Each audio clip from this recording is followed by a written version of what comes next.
சம்பவங்கள் நிறைய நடக்கக்கூடிய வீடுகளாக இது இருக்கும் அப்படின்றத வந்து பலா மரமும் அதிகமாக பயன்படுத்தலாம். இது போக பால் இல்லாத மரங்கள் அப்படின்னு சொல்லக்கூடிய எட்டி, அதே மாதிரி அத்தி மரத்தில் வந்து பால் இருக்குது. ஆனாலும் அத்தி மரம் வந்து கோவில்களுக்கு வந்து பயன்படக்கூடியது. ஆனால் காலத்தில் வந்து போட்டிருக்காங்க.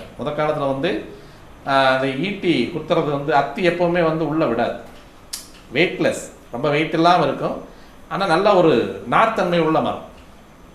இந்த நார்த்தன்மை உள்ள மரங்கிறதுனால முதல்ல வந்து களவுகள் நிறையா போகும், திருடர்கள் வந்து நிறையா இருந்ததுனால ஈட்டி போட்டு கண்ணக்கோல் அப்படின்னு சொல்லுவாங்க. கண்ணக்கோல் போட்டு அந்த கதவை வந்து உடச்சடிச்சிடுவாங்க. அப்படின்றதுனால பெரும்பெரும் அரண்மனைகளில் இது வந்து பயன்படுத்தப்பட்டது.